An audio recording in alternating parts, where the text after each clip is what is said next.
Bom dia a todos. Obrigada por aguardarem. Sejam bem-vindos à teleconferência do Banco do Brasil para a discussão dos resultados referentes ao primeiro trimestre de 2019. Informamos que esse evento está sendo gravado e que todos os participantes estarão apenas ouvindo a teleconferência durante a apresentação do Banco do Brasil.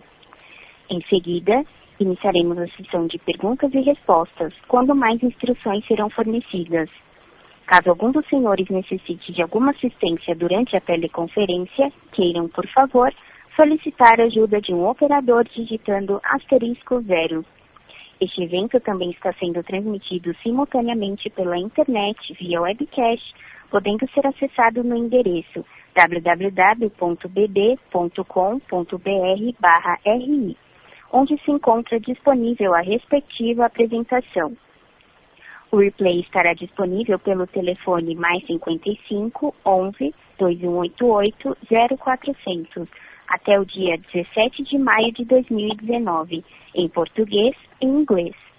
Para acesso ao replay, você deve solicitar a operadora para ouvir a tele do BB e sua identificação será solicitada.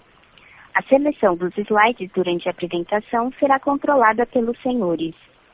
Antes de prosseguir, gostaria de esclarecer que esta apresentação faz referências e declarações sobre expectativas, sinergias planejadas, estimativas de crescimento, projeções de resultados e estratégias futuras sobre o Banco do Brasil, suas subsidiárias coligadas e controladas. Estas expectativas são altamente dependentes das condições do mercado, do desempenho econômico geral do país, do setor e dos mercados internacionais. O Banco do Brasil não se responsabiliza em atualizar qualquer estimativa contida nesta apresentação. Conosco hoje estarão os senhores Carlos Hamilton, vice-presidente de Gestão Financeira e de Relações com Investidores, e Daniel Maria, gerente-geral de Relações com Investidores do Banco do Brasil. Por favor, senhor Daniel Maria, queira prosseguir. Bom dia a todos. Bem-vindos à teleconferência de resultados do primeiro trimestre de 2019 do Banco do Brasil. Começamos a apresentação na página 4 com alguns destaques do resultado. O lucro líquido ajustado foi de 4,2 bilhões nesse trimestre, implicando num crescimento de 40,3% em relação ao primeiro trimestre de 2018 e 10,5% quando comparado ao quarto T de 2018. A rentabilidade sobre o patrimônio líquido cresceu 426 pontos base em 12 meses, atingindo 16,8%. O BB demonstra sólido controle de custos, com despesas administrativas crescendo abaixo da inflação em 12 meses, um aumento de 1,7%, chegando a 7,6 bilhões de reais. Rendas e tarifas cresceram 3,8% em relação ao mesmo período do ano anterior, atingindo 6,8 bilhões de reais. Nosso índice de eficiência ficou em 36,9 nesse período, no primeiro T de 19, sendo o melhor índice da série. As despesas de PSLD líquidas no trimestre foram de 3,1 bilhões, uma redução de 26,3% em relação ao mesmo período de 2018. Na página 5, mostramos a evolução da nossa rentabilidade, que vem crescendo de forma consistente. Dado o resultado obtido no primeiro trimestre, vemos uma maior probabilidade de ficarmos na parte superior do guidance do lucro líquido ajustado para o ano, cujo intervalo é de 14,5 a 17,5 bilhões de reais. Na página 6, apresentamos a margem financeira bruta, que cresceu 1,8% no trimestre e 6,3% em 12 meses. A tesouraria contribuiu para a MFB com um crescimento de 3,3% no trimestre e 30,4% em 12 meses. O resultado de tesouraria nesse período é explicado pela realização de posições. No trimestre, as receitas financeiras com operações de crédito caíram 103 milhões, impactados principalmente pela redução de receitas do crédito dos negócios e da rede externa. A menor quantidade de dias úteis no trimestre, também afetou negativamente a receita de algumas linhas de crédito. Por outro lado, é importante destacar o crescimento das receitas de crédito com pessoas físicas, que isso foi impulsionado, que isso impulsionou o crescimento da carteira, principalmente nas linhas não consignadas, com destaque, em especial, para as linhas de empréstimo pessoal. Apesar da queda do saldo na carteira PJ no trimestre, as receitas desse segmento permaneceram praticamente estáveis ante o trimestre anterior, principalmente em função do crescimento do saldo e das receitas das linhas de capital de giro para NPME, o que demonstra a contribuição positiva desse processo de mudança do mix de ambas as carteiras. Já a despesa de captação foi impactada positivamente pela redução da quantidade de dias úteis. Por outro lado, o aumento do saldo médio dos depósitos judiciais elevou essas despesas, que foram parcialmente compensadas pela TMS menor. A queda nas despesas de captação institucionais ocorreu em função do vencimento de algumas letras financeiras sem a respectiva renovação. Nesse primeiro trimestre, a MSB ficou acima do ponto médio do guidance, em função principalmente dos impactos na tesouraria, que contribuíram certamente para alavancar a MSB, que eles podem não se repetir nos próximos trimestres. Entretanto, é importante salientar que a MSB volta a ser um direcional de resultado por meio da mudança de mix da carteira e com a elevação da participação de linhas mais rentáveis, tanto na PF quanto na PJ. No slide 7, apresentamos o crescimento de 3,8% em 12 meses das rendas e tarifas. Destacamos as tarifas de conta corrente, que cresceram 5,4%, a administração de fundos, que cresceram 6,9%, e consórcios, com uma alta de 33,5%. A expectativa é que o desempenho de tarifas convirja para o guidance ao longo do ano. No slide 8, falamos sobre despesas administrativas. As despesas administrativas se mantiveram sob controle, com crescimento anual de 1,7%, que é abaixo da inflação. Como comunicamos ao mercado na última quarta-feira, o BB aprovou nova proposta de reforma estatutária, que foi reforma estatutária para a CACI, que foi levada para o Conselho Deliberativo da CACI. O CACI é o plano de saúde fechado dos funcionários do BB. E caso seja aprovado pelo corpo funcional, o BB projeta despender adicionalmente 586 milhões em 2019. Na página 9, trazemos a carteira de crédito ampliada, que cresceu 0,8% em 12 meses e apresentou queda de 1,9% no trimestre. Note-se que o segmento PF atingiu 29% da participação total da carteira, ante 27% em março de 2018. Na página 10, apresentamos a carteira de pessoa física orgânica. Ela cresceu 1,3% no trimestre e 8,9% no ano. Esse desempenho foi impulsionado principalmente pelo crescimento nas linhas de crédito não consignadas, com destaque para o aumento em 12 meses de 85,9% em empréstimos pessoais. As linhas de não consignado aumentaram sua participação na carteira, passando de 13,2% em dezembro de 2018 para 14% em março de 2019, em linha com a nossa estratégia que a gente vem comunicando ao mercado.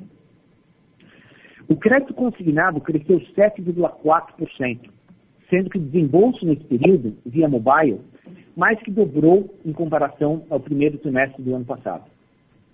A performance da carteira PF vem se comportando de forma esperada, com perspectivas de seguir na parte superior do guidance ao longo do ano. Na página 11, trazemos a carteira PJ ampliada. A carteira caiu 3,7% em 12 meses e 4,9% no trimestre. Na visão guidance, que exclui a carteira governo, a redução foi de 7,1% em 12 meses. Essa redução ela pode ser explicada principalmente pela liquidação antecipada de operações no segmento de large corporate. Nesse trimestre, também, trazemos uma nova abertura da carteira PJ. A gente passa a trazer as empresas com faturamento bruto anual até 200 milhões, passamos a chamar de NPNE. A despeito da redução do saldo da carteira PJ, explicado principalmente pela baixa das operações para perdas, conforme já era esperado, destacamos que houve um crescimento de 22,1% nas linhas de capital de giro e recebíveis, refletindo a nossa estratégia de crescimento nas linhas com melhor risco-retorno. As reduções no segmento large corporate eram esperadas, mas não nessa velocidade que nós observamos. Isso explica por que ficamos abaixo do guidance. No slide 12, trazemos a carteira de agronegócios. Apresentou um crescimento de 1,5% em 12 meses e redução de 0,7% comparando-se a dezembro de 2018. A carteira de crédito rural, que é a considerada para efeito de guidance, está representada na parte azul, a barra azul do gráfico, manteve-se praticamente estável no trimestre. Em 12 meses, essa carteira apresentou um crescimento de 4,4%, próximo ao centro do guidance. Já o crédito agroindustrial caiu 4,7%, e esse movimento pode ser explicado principalmente por esse segmento ter disponibilidade de outras fontes de financiamento, como, por exemplo, o mercado de capitais. O BB tem aumentado sua participação no financiamento com linhas com taxas não controladas. Os desembolsos na safra 18 e 19 cresceram 88,6% em relação à safra anterior. E outro destaque também é a cédula do produtor rural, a CPR, que teve um crescimento de 308% em 12 meses. No slide 13, apresentamos as despesas de PCLD líquida, que totalizaram 3,1 bilhões no primeiro T19, e isso é fruto de melhores safras de crédito. Entendemos hoje que há grande probabilidade de encerrarmos o ano na região baixa do guidance. O custo do crédito segue a tendência de queda trimestre a trimestre, atingindo 3,11% no primeiro T19. No slide 14, mostramos a qualidade de crédito total. Inadimplência acima de 90 dias encerrou o trimestre em 2,59. O ligeiro aumento foi impactado principalmente pela queda da carteira, haja vista que o saldo de operações inadimplidas acima de 90 dias ficou praticamente estável frente ao último trimestre. Cobertura do banco alcançou 214%, a formação da inadimplência para a carteira de crédito ficou em 0,69% e a cobertura em 109%. No slide 15, trazemos a qualidade de crédito por segmento. A INAD, acima de 90 dias, da carteira PF, encerrou o trimestre em 3,25%, explicado principalmente pelo imobiliário. Por outro lado, as linhas de crédito, salário consignado apresentaram melhoras. A INAD PJ continuou evoluindo positivamente, ficando em 3,03%, enquanto que a carteira agro encerrou em 1,68%. A cobertura da carteira PF atingiu 247% e a do agro ficou em 192%, PJ em 187%. No último gráfico à direita, temos a formação da INAD por carteira. Na página 16, trazemos o spread global. Ele ficou praticamente estável no trimestre em 3,96%. Pelo lado positivo, o crescimento dos spreads na carteira PJ, PF e agro, em razão do melhor mix mais favorável, contribuiu para um aumento da margem. Por outro lado, a elevação de recursos líquidos em relação aos recursos rentáveis compensou o crescimento dos spreads da carteira, de forma que observamos a manutenção do spread global quando comparado ao 4T18. Desculpe. Para 2019, a tendência é que o spread global apresente uma ligeira elevação em razão à retomada gradual do crédito, uma vez que a carteira de crédito tende a ganhar maior relevância nos ativos rentáveis. Adicionalmente, os efeitos de alteração no mix, que vem sendo implementados nos últimos trimestres na carteira de crédito, tendem a favorecer o spread global. Na página 17, trazemos o spread por carteira, que cresceu em todos os segmentos. O spread gerencial das operações de crédito teve uma elevação de 14 bps, com impacto positivo maior vindo do segmento PJ, em especial por conta do capital de giro que a gente já comentou. Na página 18, trazemos o índice da Basileia e a evolução do capital do banco. Atingimos 10,53% de CET1, de capital principal, em março. E lembrando que esse número já incorpora todos os ajustes prudenciais de Basileia 3. O aumento do capital principal ele é explicado pelo lucro líquido gerado no trimestre e pela redução de consumo de RWA de crédito. Por fim, trazemos um sumário na página 19 da performance em relação ao guidance, que nós comentamos ao longo dessa apresentação. Lucro líquido ajustado, 4,2 bilhões, margem financeira bruta encerrou com 6,3% de crescimento, carteira de crédito cresceu 0,9%, isso teve um impacto da carteira PF crescendo 9%, a redução da PJ em 7,1% e um crescimento de 4,4% no crédito rural. As despesas líquidas do PSLD somaram 3,1 bilhões e as receitas de tarifas cresceram 3,8% e despesas administrativas 1,7%. Bom, com isso concluímos a apresentação e podemos passar para as perguntas e respostas. Obrigado. Senhoras e senhores, iniciaremos agora a sessão de perguntas e respostas. Para fazer uma pergunta, por favor, digitem *1. Nossa primeira pergunta vem do senhor Olavo Artuso, do Santander. Olá, bom dia a todos. Obrigado pelas perguntas. Eu gostaria de fazer duas. Uma delas é endereçada à questão sobre o plano de desinvestimento do banco e a outra relacionada à taxa de imposto. Tá? Então, a primeira delas foi veiculado até hoje nos jornais locais que o banco está focado em desinvestir sua parte em um bi no setor de resseguros. Então, eu queria ouvir aqui da fonte primária, um update sobre esse caso, pensando em nos guiar também em relação a um horizonte aí de tempo, seja meses ou anos para isso. E, em meio a isso tudo, comentar também sobre o porquê desinvestir de um business tão rentável e que, de acordo com analistas, tem uma perspectiva de crescimento forte ao longo dos próximos anos. Depois eu vou para a segunda pergunta. Obrigado. Olavo, obrigado pela pergunta.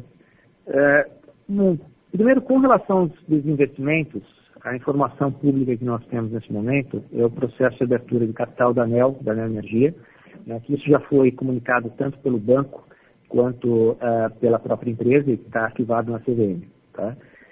Os outros processos nós estamos avaliando, nós seguimos os nossos estudos e nesse momento nós não temos condições ainda de comunicar um fato ao mercado. Tá? À medida que esses temas evoluírem, a gente fará os comunicados devidos ao mercado. Tá? E, a propósito, alguns casos estão relacionados ao banco e alguns casos, por exemplo, o caso de seguros que você comentou, é de responsabilidade de uma dos nossos subsidiários, que é a BB Seguridade, passa pela própria governança da BB Seguridade. Perfeito, obrigado, Daniel. Então, e a minha outra, é sobre a alíquota de imposto, que eu lembro aqui que você comentou, em uma das respostas, o conference call de resultados, que a gente podia trabalhar com o range aí de 23 a 28 para esse ano.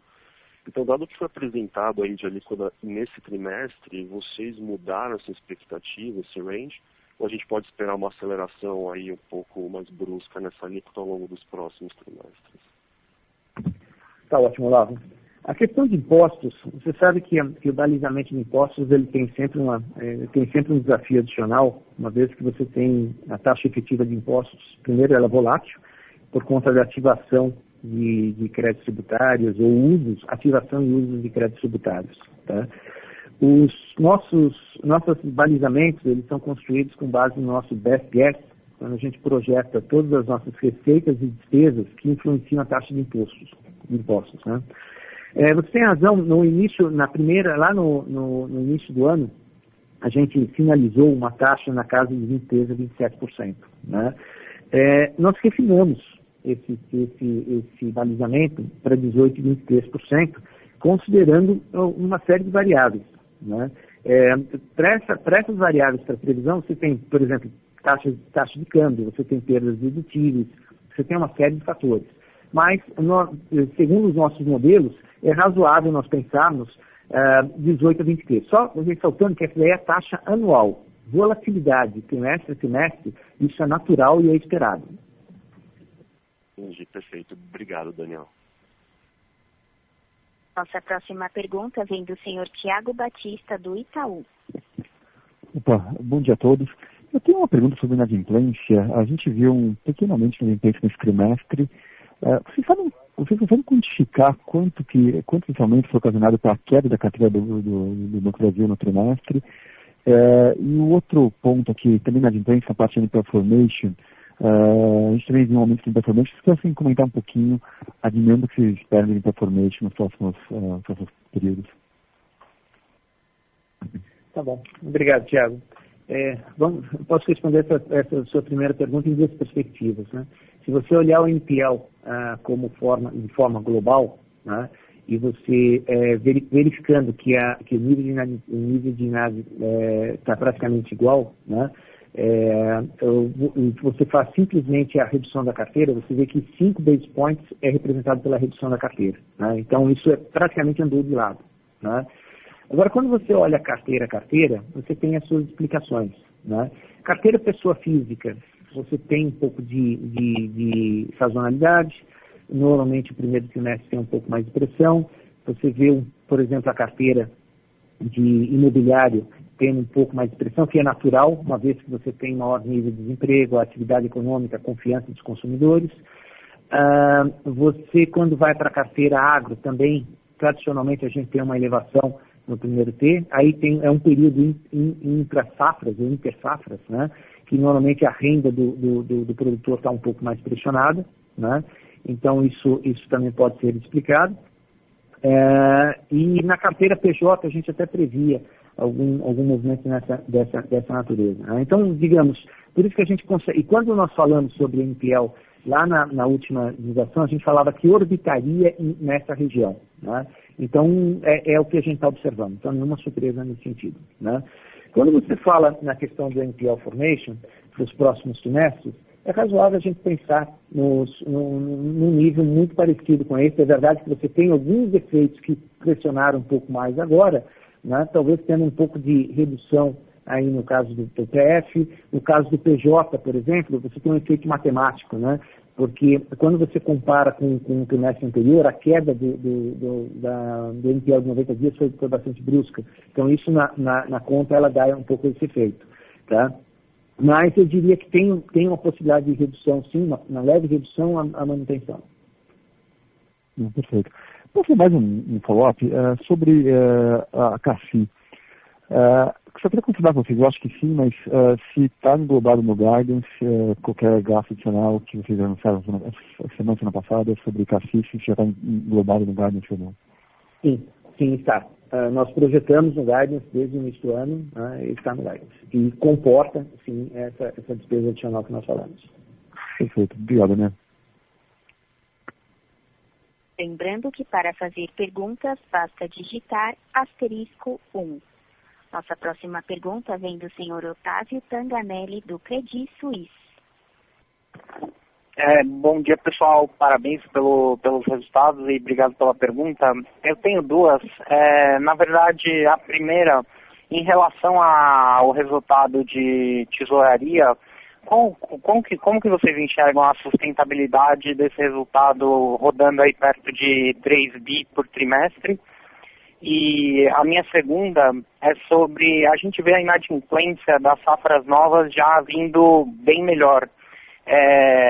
É razoável a gente assumir que a inadimplência vai chegar num patamar mais baixo do que o histórico antes de que comece a ter um efeito negativo, digamos assim, do mix mais arriscado da carteira? Obrigado. Está ótimo, Otávio. Obrigado pelas perguntas, né? Vamos começar com a questão dos resultados de tesouraria, né? Efetivamente, a gente teve um evento que ajudou o resultado de tesouraria, né? É difícil você pensar que outras oportunidades, que esse resultado que nós entregamos em tesouraria, ele venha a se manter nos próximos semestres. Só que, por outro lado, você tem bastante volatilidade no mercado, né? E as oportunidades se abrem quando você tem essas posições. Queria notar o seguinte, quando você olha o RWA de mercado, ele inclusive caiu. Então significa o seguinte, não significa que nós estamos tomando mais riscos por conta desses resultados. Foram oportunidades que aconteceram. Tá? Eu diria que excluir esse fator, olhando para o trimestre anterior, nós também tivemos um resultado extraordinário. Tá? Então eu recomendaria excluir esses fatores para você projetar e normalizar o tesouraria. Tá? Com relação ao NPL, né, você tem razão que o NPL ele está intimamente ligado com esse movimento de troca de mix da carteira. Tá? À medida que nós estamos evoluindo, a gente não vem observando pressões no NPL por conta disso. Tá? No médio prazo, né, você pode ter alguma outra estabilidade, eu diria muito mais estabilidade ou alguma pequena elevação por conta disso. Né? É difícil identificar nesse momento qual seria esse timing para que isso ocorra. Né? Certamente você tem esse efeito nas provisões, até por isso que a gente prevê as provisões mais estáveis, porque você começa nas provisões um pouco mais, com um nível um pouco maior. Né? Um outro ponto também nesse sentido é que você mais do que compensa na margem. Né? Então, o que nós estamos fazendo é reequilibrando o risco-retorno da nossa carteira. Né? Então, é natural esperar, sim, mas nós não estamos observando isso e não nos parece que viria no curtíssimo prazo. Tá claro, Daniel. Obrigado. Lembrando que para fazer perguntas, basta digitar *1. Nossa próxima pergunta vem do senhor Rafael Frade, do Bradesco. Carlos, bom dia a todos. Tenho duas perguntas. A primeira pergunta, voltando só à questão do imposto, ficou bem claro, Daniel, você comentou que, enfim, tem mudanças de expectativas. Queria só entender se tem alguma principal que explica essa mudança, que é uma mudança relativamente grande, ou se não, realmente é um misto de vários efeitos. E a segunda pergunta é com relação à carteira de SMI. Vocês mudaram a classificação, tornando ela um pouco mais parecida com a forma como os outros bancos apresentam. Eu queria entender se é só uma questão de apresentação ou teve aí também por parte do banco uma ressegmentação ou uma mudança de estratégia para o segmento. Obrigado. Tá ótimo, Rafael. Obrigado. Bom, essa questão do imposto, eu diria o seguinte, não teve... quando você olha para o imposto, você tem uma série de variáveis que estão interrelacionadas, né? Então é difícil você identificar uma variável específica. Tá? Talvez uma forma que eu pudesse responder a sua pergunta é o seguinte, vamos olhar para o primeiro T de 18. Tá? O primeiro T de 18, ele tem uma série de coisas que diferem do primeiro T de 19. Primeiro, payout no primeiro T19 é 40%. Primeiro payout do primeiro T18 é 30%. Payout de 40% melhora a taxa de imposto.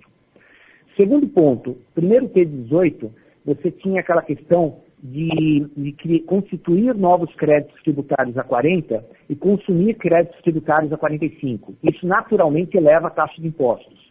No primeiro T19, a gente vem consumindo e criando créditos tributários na mesma taxa. E tem a própria taxa de imposto, que é menor. Quando você tenta recriar essas condições para 2018, primeiro T18, a taxa fica muito próxima ao que a gente observou no primeiro T19. Tá? As diferenças vêm justamente nessa questão de crédito tributário, a questão da projeção de receitas e coisas do tipo. Tá? Então, por isso que a gente diz que está consistente com a perspectiva que a gente está olhando.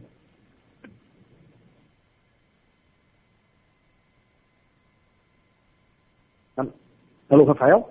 Oi, perfeito, Daniel. E com relação à segunda pergunta do PME, e se me permite só fazer um follow-up, desculpa, e só fazer um follow-up no imposto, quando eu olho a nota explicativa com relação ao imposto, fica muito claro a questão do JCP, fica muito claro a questão da participação em equivalência patrimonial, da participação apresentação de vocês, mas tem cerca de 300 milhões ali que vocês colocam como outros, né? E esses 300 milhões que, na verdade, é a parte que a gente não consegue reconciliar. Mas então, quer dizer, pelo que você está dizendo, tem vários efeitos ali dentro daqueles 300 milhões. Correto? Exatamente. Tem várias linhas. E eu acho que o ponto importante é essa perspectiva de crédito, com relação ao crédito tributário, de uso e ativação de créditos tributários. Perfeito. E com relação à segunda pergunta? Bom, para a SNI, né, eu poderia lhe falar que, primeiro, não houve alteração em termos de encaminhamento, é simplesmente uma forma que a gente está reportando para o mercado para criar comparáveis, que era um pedido antigo que nós tínhamos dos analistas. Tá? Quando você olha a carteira SNE no modelo antigo, até 25 milhões, você compara para essa, o comportamento foi muito parecido. Tá? E eu diria até que, mas em termos de estratégia, não tem grandes alterações. Nós fizemos também uma outra disclosure, que eu acho que é interessante. Quando você olha a abertura das linhas, ela é muito maior agora. Nós damos a mesma linha de abertura que nós dávamos para a PJ, nós damos para essa carteira. Então é um conceito de transparência mesmo e ajudá-los a modelar melhor esses comportamentos. Entendido. Perfeito, né? Obrigado. Obrigado. Nossa próxima pergunta vem do senhor Luiz Azevedo, do Banco Safra. Bom dia a todos. Desculpa estressar um pouco a questão do imposto, né, Daniel, mas queria entender um pouco olhando para frente, né? Então, esse ano acho que ficou bem claro que a alíquota vai ser mais baixa, né? Mas olhando para os próximos anos, o que dá para imaginar dessa linha, né? Esse R mais baixo esse ano, essa alíquota é sustentável? Olhando para frente, à medida que o ROI do banco melhora, né, a dedutibilidade do JCP diminui, acho que até olhando um pouco só da Cielo, né, que vem como equivalência também, acho que essa contribuição, que eu acho que até ajuda, né, um pouco, o imposto também é menor, né, então, como que dá para olhar essa linha de alíquota, olhando para o ano que vem, por exemplo, como é que essa linha vai performar? Essa é a primeira pergunta. Obrigado. Luiz, obrigado. Diria o seguinte, se é desafiador a gente balizar para esse ano, para o ano que vem e para os próximos anos é muito mais difícil ainda. Né? Mas vamos considerar o que nós temos aqui. Assumindo que você tem o mesmo regime tributário, assumindo que você tem o mesmo tratamento para JCP e tudo mais, eu acho que é a melhor viés que nós temos, a melhor aproximação que nós temos nesse momento. Então, nos parece sustentável. Né? Só que é muito difícil a gente falar agora, né, como que a gente olha isso para os próximos anos. Né? Tá legal. A minha segunda pergunta é com relação ao risco legal, né? Eu lembro que alguma conversa no começo do ano, né, a respeito do perspectiva de lucro, vocês colocaram uma certa preocupação no risco legal, que não faz parte do guidance, né? Mas vocês já tinham uma percepção que ele estaria pressionado no primeiro semestre, como de fato acho que no primeiro tri veio bastante forte, né? Como é que vocês estão olhando essa linha, olhando para frente, né? Tipo, já foi o ajuste que vocês imaginavam ou ainda deve continuar bem pressionado para o resto do ano? Tá ótimo, Luiz. A gente, como tinha indicado no início do ano, a gente previa um risco legal mais pressionado, isso por conta do trabalho que a gente está fazendo de acordos e algumas demandas cíveis relacionadas a isso.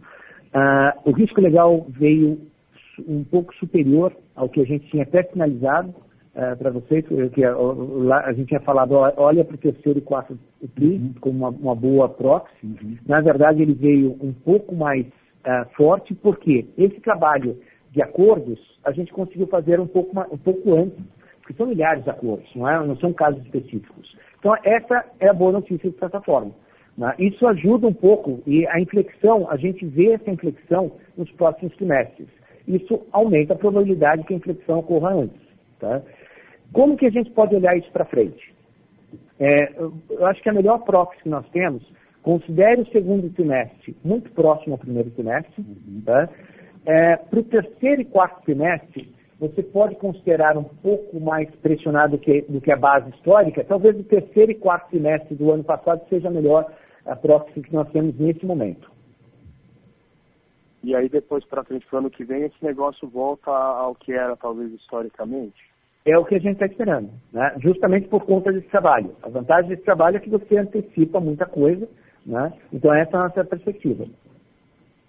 Entendi. Pode ser um pouco antes, dependendo, novamente, se a gente conseguir resolver algumas dessas questões antes, pode ser até um pouco antes que essa inflexão ocorra.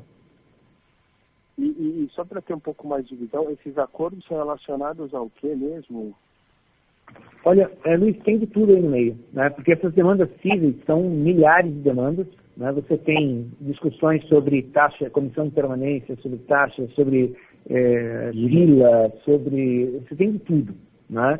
E são milhares de demandas. É isso que torna o trabalho desafiador, para você conseguir resolver todos esses pontos. Mas as coisas estão evoluindo bem, né? E você tem um custo de carregar esses processos e observar todo o processo que é alto. Então, faz sentido você encontrar soluções para isso e deixar mais leve, digamos assim. Agora, trabalhista deve ter caído, né? Está caindo o trabalhista? Olha, trabalhista, ele vem caindo sim, né? Só que eu acho que é cedo ainda para a gente falar em termos de série em trabalhista. E por quê? Nós tivemos um PI lá em 2016. Normalmente, olhando aqui para os nossos históricos, você tem um volume maior de ações 2 anos e meio depois que você tem eventos dessa natureza, né? A gente observou uma redução do trabalhista, mas ainda estamos observando essa série. Eu diria que é cedo ainda para testar isso. Tá ótimo, Daniel. Muito obrigado aí pela resposta. Encerramos neste momento a sessão de perguntas e respostas. O senhor Daniel Maria fará as considerações finais. Por favor, senhor Daniel Maria, queira prosseguir. Bom, muito obrigado a todos pela participação na teleconferência. Nós ficamos à disposição para qualquer tema adicional e obrigado pela atenção e pelas perguntas. Um bom dia. A teleconferência do Banco do Brasil está encerrada. Agradecemos a participação de todos e lembramos que o material utilizado nessa teleconferência está disponível no portal de Relações com Investidores na internet. Agradecemos a participação de todos e tenham um bom dia.